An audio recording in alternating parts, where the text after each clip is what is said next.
Hello friends, তো আজকে আমি আবার জবা গাছের পরিচর্যা করব। আমি তো বলেইছি প্রত্যেক মাসে অন্তত দুবার পরিচর্যা করতে হবে, তবে কিন্তু এত পরিমাণে জবা ফুল পাওয়া যাবে, যেটা আমার বাগানে হয়েছে।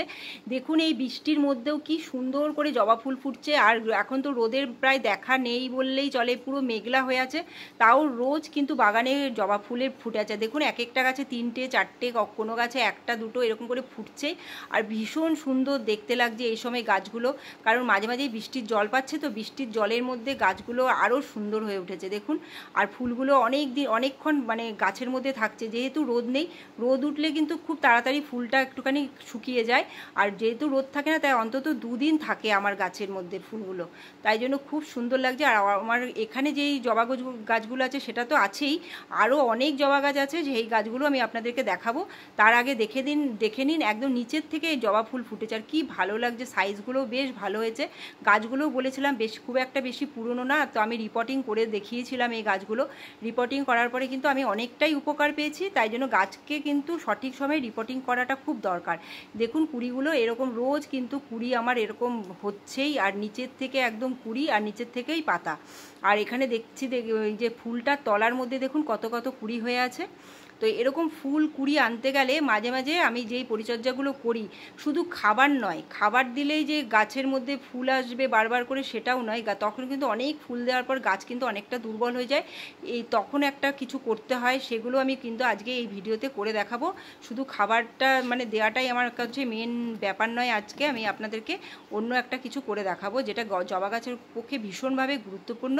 আর কিছু কিছু দরকারের সময় এগুলো করে নিতে হয়, যে সময়টা যে এখন করা যাবে না, বর্ষায় করা যাবে না, সেগুলো দেখতে হবে না, কারণ কিছু কিছু দরকারের সময় এটা করে নিতে হয়। আর এখানে দেখছেন যে থোকা জবাটা কি সুন্দর কালারটা হয়েছে, একটাই ফুটেছে আজকে। এই গাছটাতে খুব ফুল ফোটে আমাদের থোকা জবাটাতে, রেগুলার জবের থেকে কিনেছি, প্রত্যেক দিন আমার ওই জবা গাছটাতে ফুল ফোটে। আর ফুলটা সত্যি খুব সুন্দর দেখতে, না অরেঞ্জ না লাল, মানে একটা মিডিয়াম গেরুয়া টাইপের কালারটা, খুব সুন্দর মানে ফুলটা দেখতে। আর আমি তো আপনাদের দেখিয়েইছি যে কত আমার জবা গাছের ফুল হয়, কোনোটা হলুদ জবাও কত সুন্দর করে ফুল হয়েছে, সাদা জবা আছে, দেশি জবা আছে কত। আর এই যে জবা গাছটা দেখছেন, এই জবা গাছটা আমি কিন্তু কিছুদিন আগে কিনে এনেছিলাম। দেখুন আমি আপনাদের পুরো নিচ থেকে দেখাবো, এখন গাছে ফুল নেই কিন্তু কুড়ি অনেক আসছে। আর গাছের চেহারাটা দেখুন, এই কদিনের মধ্যে গাছটাকে আমি এত সুন্দর করে বাড়িয়ে নিতে পেরেছি, মানে গাছের এত ভালো পরিচর্যা হয়েছে যে গাছটা খুব। গাছের পাতাগুলো দেখুন কতটা বড় বড় এবং চকচকে, দেখুন সাইজটা দেখুন, যা এনেছি আমার প্রায় 3 ডবল বেড়ে গেছে গাছটা, এত দাদা। এই দেখুন এই যে ডাঁটগুলো দেখছেন, এগুলো সমস্ত ফুল হয়ে গেছিলো, মানে অনেক ফুল এই গাছটাতে হয়েছে। এখন ফুল প্রায় বন্ধ আছে, নতুন করে আবার আসছে, তো আমি সেই রকমভাবে খাবার দিয়ে যাচ্ছি, সেই খাবারেই কিন্তু গাছটা এত সুন্দর হয়েছে। আর এবার আমি যেই পরিচর্যাটা এখন করব সেটা কি বলে দিচ্ছি। দেখুন এই গাছটা দেখছেন তো, হলুদ জবা গাছটা, আপনারা তো দেখেছেন যে কত বড় বড় এই জবা গাছের ফুল হয়। এখন দেখছি ইদানিং এই জবা গাছে ফুল খুব ছোট হয়ে গেছে, আর এই যে ডালগুলো দেখতে পাচ্ছেন, ডালগুলো পুরো প্রায় ফাঁকা হয়ে গেছে, নিচের দিকে গুলো হচ্ছে, এই দেখুন ওপর থেকে একদম ব্রাঞ্চগুলো পুরো ফাঁকা, পাতাই নেই। তো এই সময় কি হয়, এই গাছের ফুল কিন্তু মানে একদম ছোট হয়ে যাবেই, আর আপনার বড় ফুল হবেই না এই গাছটার মধ্যে। তাই জন্য কি করতে হবে, এই সময় কিন্তু একদম প্রুনিং করে নিচ্ছি। অনেকে ভাববেন যে এই সময় প্রুনিং করলেন গাছের ক্ষতি হবে, না, গাছের কোনো ক্ষতি হবে না, সেটা আপনাদের আমি আপডেট দিতে থাকবো যে আমার গাছটা কীরকম আছে। তো আমি কিন্তু করি, যখনই দেখি এরকম, যখন গাছের পাতা অনেকটা কমে যায়, ব্রাঞ্চ ফাঁকা হয়ে যায়, তখন আমি কিন্তু প্রুনিং করে নিই। মানে একদম খুব যে হার্ড প্রুনিং পুরো গাছটাকে ছেটে রেখে দেবো সেটা নয়, যেই ব্রাঞ্চগুলো ফাঁকা হয়েছে আমি সেই ব্রাঞ্চগুলোকে কেটে বাদ দিয়ে দিচ্ছি। তবে কি হবে, ওখান থেকে যে পাতাটা বেরোবে, এবার বড় পাতা বেরোবে, বড় পাতা হবে তবেই কিন্তু বড় ফুল হবে। এই ছোট ছোট পাতায় কিন্তু কখনোই গাছের ফুল বড় হবে না, এরকম ছোট হতে হতে থাকবে। আর কেন বলুন তো, এই পাতাগুলো ব্রাঞ্চগুলো ফাঁকা হয়ে গেছে, কারণ এই যে ওপরের ব্রাঞ্চটা দেখছেন না, অনেক ফুল দিয়েছে, তো এই আর ফুল দেওয়ার ক্ষমতাটা অনেকটা কমে গেছে, তাই জন্য এখন আর ফুল দিতে পারছে না। তাই জন্য এই অবস্থায় ব্রাঞ্চটা কেটে ফেলা দরকার।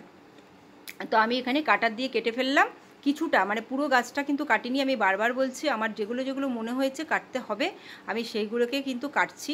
মানে যেই জায়গাটা দেখছি যে পাতাগুলো একদমই ছোট, সেই জায়গাগুলোতেই কাটছি। দেখুন এখানেও যে ছোটো ছোটো যে ব্রাঞ্চগুলো আছে, এগুলোতে কিন্তু বেশি বড় ফুল হয় না, তাই এই সাইড ব্রাঞ্চগুলোকে আমি কেটে কেটে কী করলাম, বাদ দিয়ে দিলাম।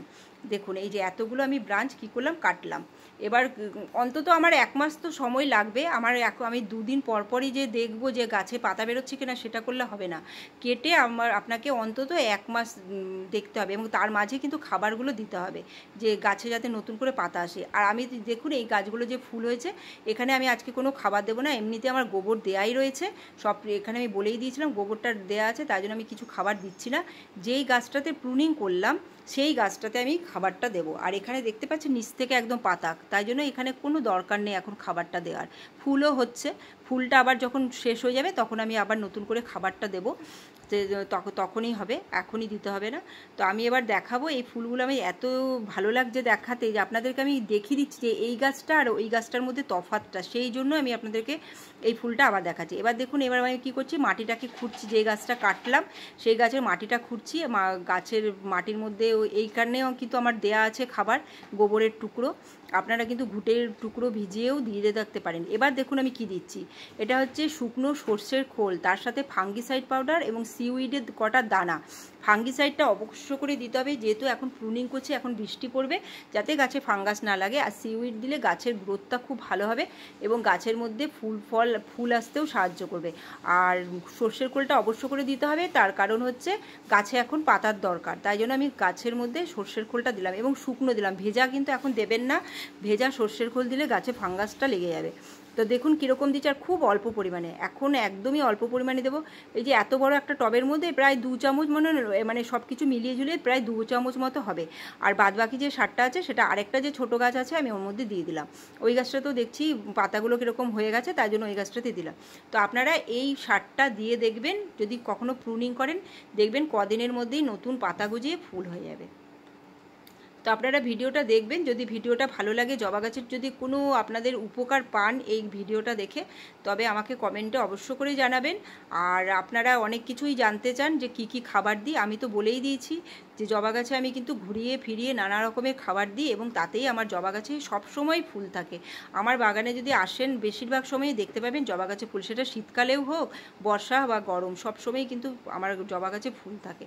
আর জবা গাছ যত বেশি মানে পাতা গজাবে তত বেশি ফুল পাবেন। পাতা যদি কমে যায় এই জিনিসগুলো একটু খেয়াল করবেন, যাতে পাতা কমে না যায়, এইটা খেয়াল রাখলে জবা গাছে ফুলের কোনো অভাব হবে না। তো আমি এখানে ভিডিওটা শেষ করছি। Bye bye, take care.